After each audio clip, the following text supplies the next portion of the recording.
You're watching the legal breakdown. So, Glenn, the Justice Department just secured a big win in front of a federal judge for the first time, arguing that it has evidence that Trump may have committed a crime in the classified documents case. Can you talk about what happened? Yeah, this is really kind of a blockbuster development and one that is really bad for Donald Trump. Chief Judge Beryl Howell, who has supervisory authority over all grand jury matters in Washington, D.C. So that includes Jack Smith's grand jury investigation of the insurrection and Jack Smith's investigation of the documents crimes at Mar-a-Lago. One of Donald Trump's attorneys, Evan Corcoran, a former federal prosecutor with whom I used to work, I actually had a case in common with Evan many years ago. Um, Jack Smith tried to put him before the grand jury, which in and of itself is really unusual. Generally, prosecutors don't subpoena the attorney who represents the target of the grand jury's investigation, because that attorney obviously and ordinarily would have an attorney-client privilege, so he or she could decline to testify. But Jack Smith said, you know what? We have reason to believe that Donald Trump used his lawyer, Evan Corcoran, in furtherance of committing crimes. And if the prosecution can prove that to the judge's satisfaction, well, then the attorney-client privilege evaporates. The attorney can't invoke it. And that is precisely what has happened. Chief Judge Beryl Howell concluded there was enough evidence that Donald Trump misled, deceived, lied to his lawyer, Evan Corcoran. And that is precisely what Chief Judge Beryl Howell found, that Donald Trump misled his lawyer, and that was in furtherance of obstructing justice. We'll circle back to that in a minute. So now it looks like Evan Corcoran is going to be forced to go into the grand jury and do what? Testify about and against, incriminate Donald Trump, his own client, soon to be former client. And let me just say this. There's some really interesting parallels that have developed, that have emerged. Because up in New York, in DA Alvin Bragg's prosecution of the Stormy Daniels hush money payments, you have what? One of Donald Trump's former lawyers, Michael Cohen, testifying against him in the grand jury, incriminating him. Now down in D.C., what do we have? One of Donald Trump's lawyers about to testify in the grand jury against him and incriminate him. That's where the similarities, though, between these two circumstances end. Because Michael Cohen, I think we all recognize, is kind of damaged goods as a witness. Now, not irretrievably so. Michael Cohen was a co-conspirator with Donald Trump. So, of course, he's damaged goods. He committed the crime with Donald Trump, at Donald Trump's direction, and for the benefit of Donald Trump. But he is something of a credibility challenge as a witness against Donald Trump. But now when we move back down to D.C., Donald Trump's lawyer, Evan Corcoran, a former federal prosecutor, was misled, was lied to by Donald Trump.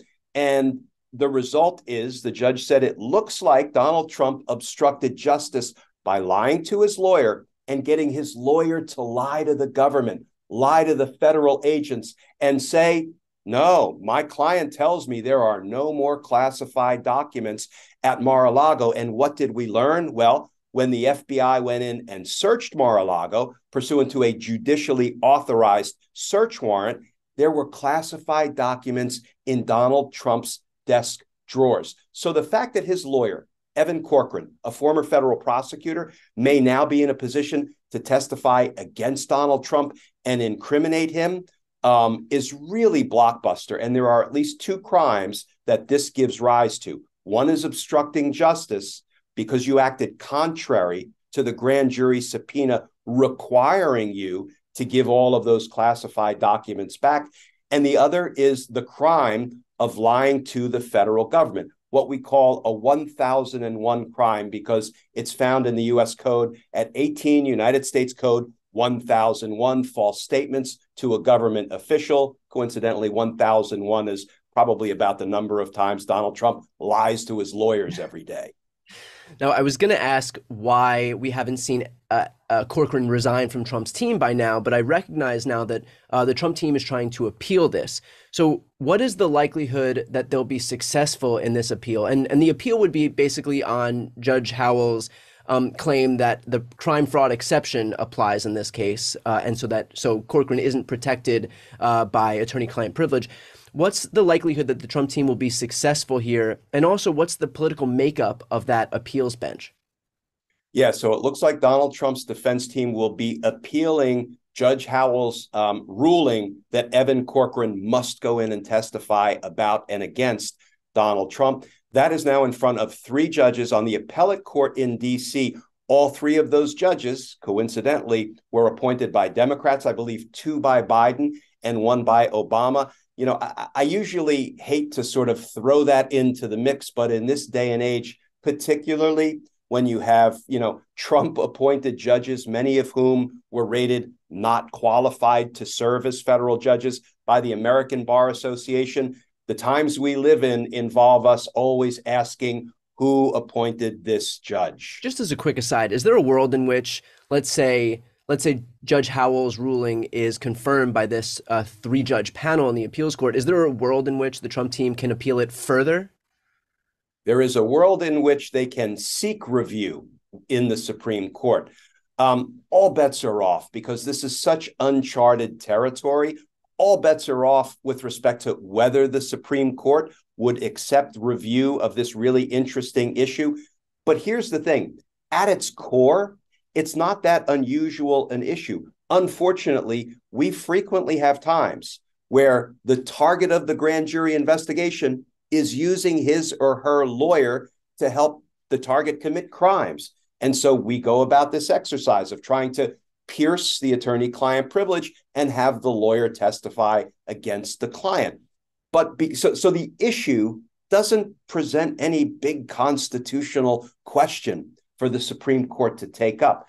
But of course, there is intense interest in this because it involves a former president. So, will some of Donald Trump's defenders on the Supreme Court or his, ideological buddies up there, will they decide to accept review and perhaps try to, throw a little help Donald Trump's way? I mean, I even hate to say that, but these are the times we're living in. Yeah. If I had to bet my $1, my betting limit, not a high roller, I would say that the Supreme Court is not likely to accept review of this case because they know exactly what's going on here on the legal front.